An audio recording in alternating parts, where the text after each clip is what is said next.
Hello friends, welcome to the new session of Quantitative Aptitude. Today we are going to discuss about the divisibility test. आज हम बात करेंगे divisibility test की और divisibility test को हम किस और नाम से रिप्रेजेंट कर सकते हैं उसको हम डिस्कस करेंगे। दो नंबर्स हमें गिवन होंगे और ये पूछा जाएगा whether one number is divisible by other or not।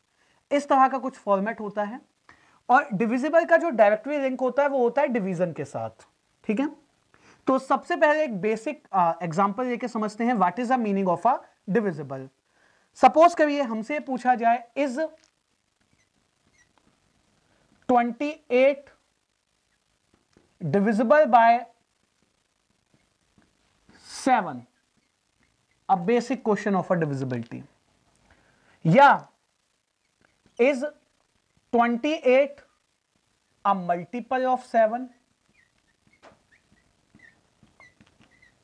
or if we divide 28 by 7, if we divide 28 by 7, is the remainder 0?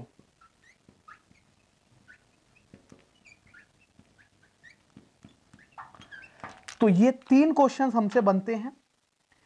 Question में कहा गया, पहला क्वेश्चन क्या है, क्या 28 7 से डिविजिबल है, क्या 28 7 के टेबल में आता है, क्या 7 का मल्टीपल है, क्या 7 का वो गुणांक है। थर्ड, क्या अगर हम 28 को 7 से विभाजित करें, 28 को 7 से डिवाइड करें तो रिमाइंडर 0 बचेगा। तो तीनों ही कंडीशन का मीनिंग सेम है और तीनों ही कंडीशन, तीनों ही क्वेश्चन एक ही बात है। ओके, अगर इसको देखिए हम बनाना स्टार्ट करें, इस क्वेश्चन को सॉल्व करना स्टार्ट करें, सपोज करिए 7 से हमने डिवाइड दिया 28 को, तो 7 4 है 28, रिमाइंडर इज 0। तो क्या रिमाइंडर 0 है? डेफिनेटली रिमाइंडर 0 है। क्या 7 के पहाड़े में 28 आता है? डेफिनेटली 7 के पहाड़े में 28 आता है, मल्टीपल है। ओके, क्या 7 से डिविजिबल है 28? तो डेफिनेटली डिविजिबल है। So divisible means multiple of that number, and multiple means when we divide by that number the remainder is 0।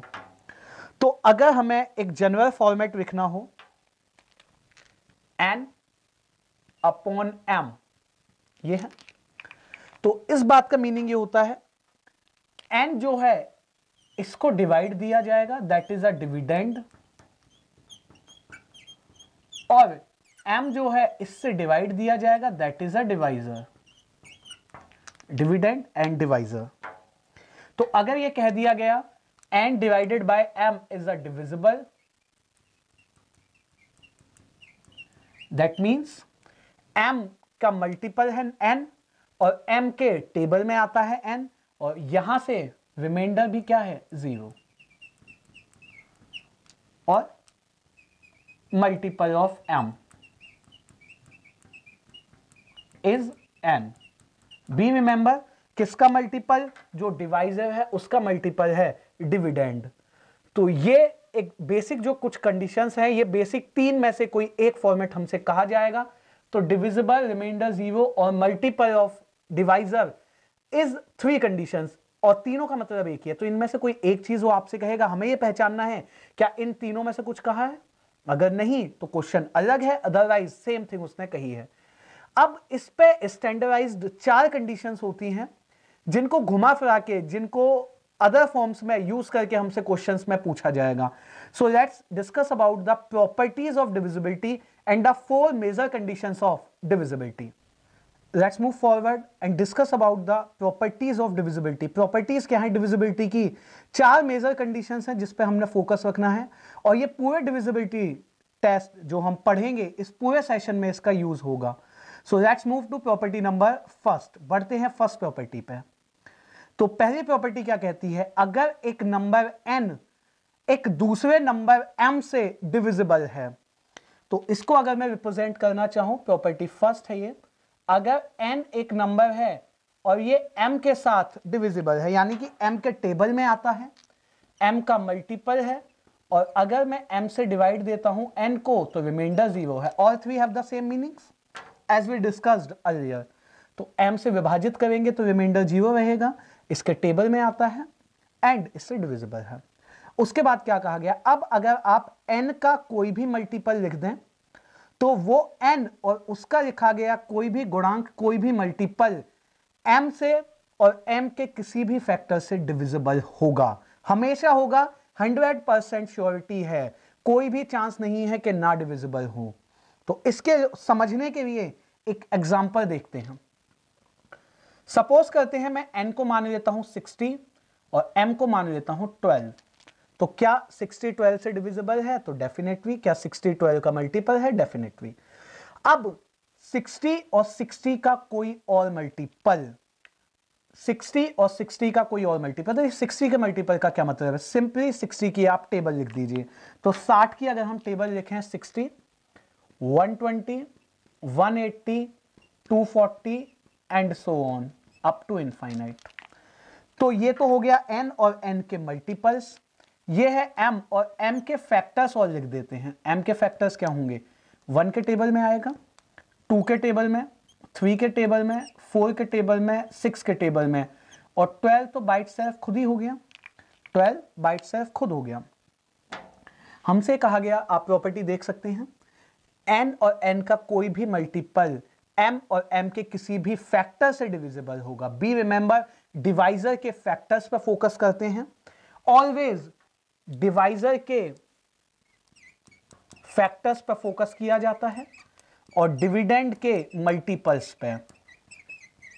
Maximum conditions हमें इसी पे मिलेंगी, डिवाइजर के फैक्टर्स, इसके फैक्टर्स और डिविडेंड के मल्टीपल्स।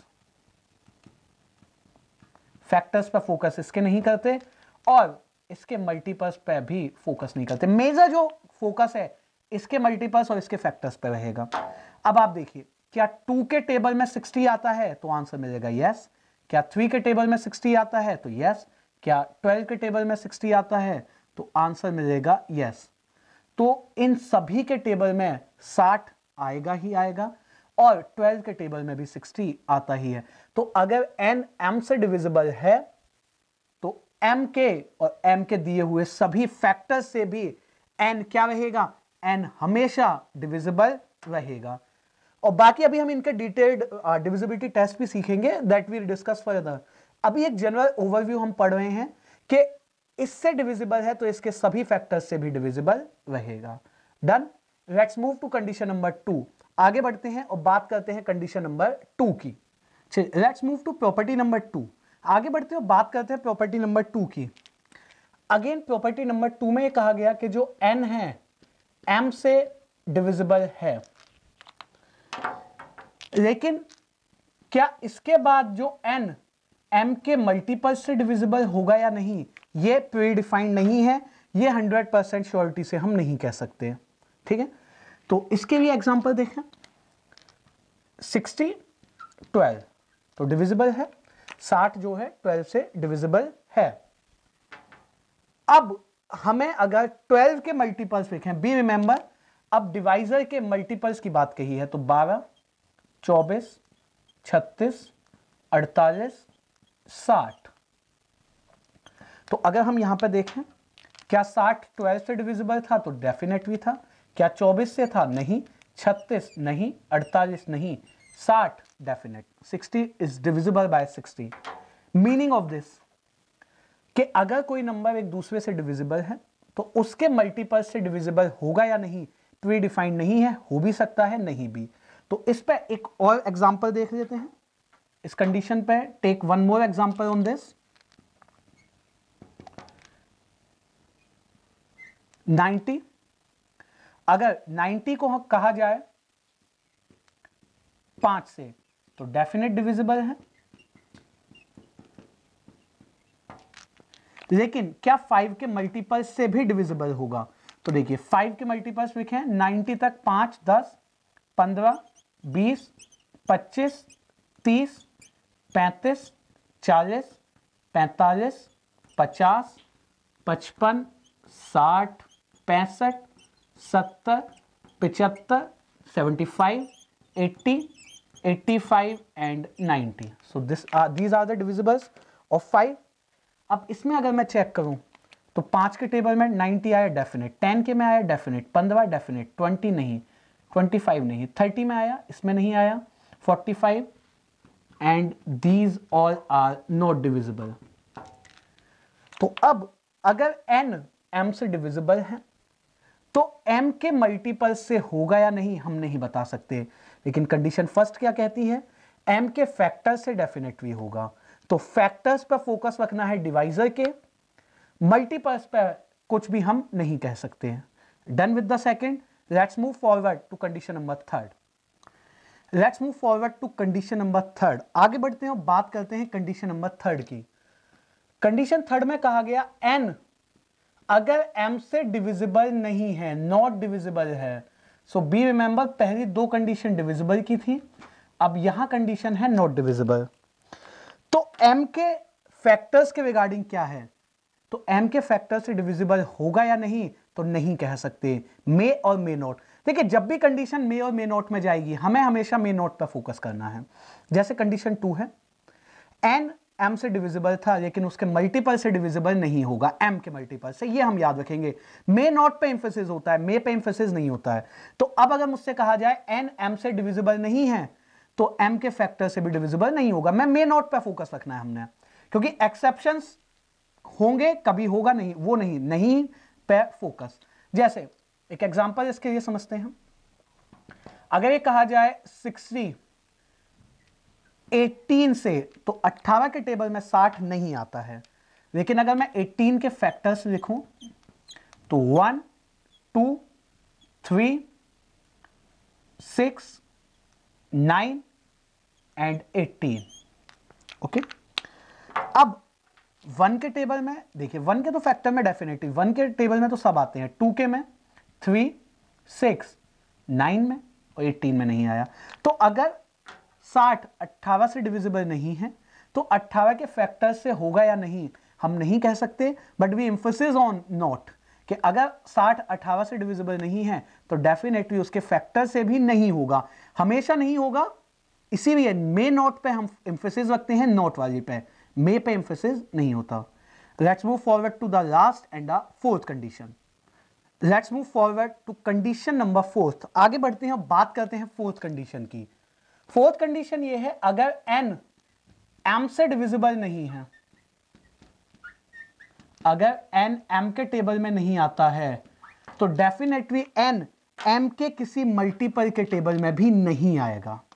ओके, जैसे अगर मैं बात करूं 60 8 के टेबल में नहीं आता, if 60 is not divisible by 8, तो 8 के जितने भी मल्टीपल्स हैं 16 24 32 के बाद 40 40 48 एंड सो ऑन। तो अगर 68 से डिविजिबल नहीं है तो डेफिनेटली ना 16 से होगा, ना 24 32 40 48 56, और इसके बियॉन्ड तो 60 से अबव हो जाएगा। तो ये चौथी जो कंडीशन है ये भी हमेशा 100% ट्रू है। तो हमने जो 4 कंडीशंस पढ़ी उसमें से फर्स्ट और फोर्थ जो कंडीशन है ये हमारी यूजफुलनेस में आएंगी, क्योंकि ये हमेशा 100% ट्रू हैं। तो फर्स्ट और फोर्थ में क्या था, अगर n m से डिविजिबल है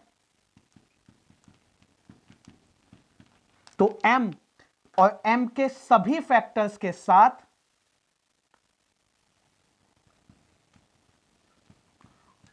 n और n के सभी मल्टीपल्स डिविजिबल होंगे। इन शॉर्ट ये हमने याद रखना है बस, n m से डिविजिबल है तो multiples of n factors of m से हमेशा डिविजिबल होंगे। और जो अभी जो हमने पढ़ी है फोर्थ कंडीशन, n m से नॉट डिविजिबल है तो m के मल्टीपल्स से भी नॉट डिविजिबल होगा।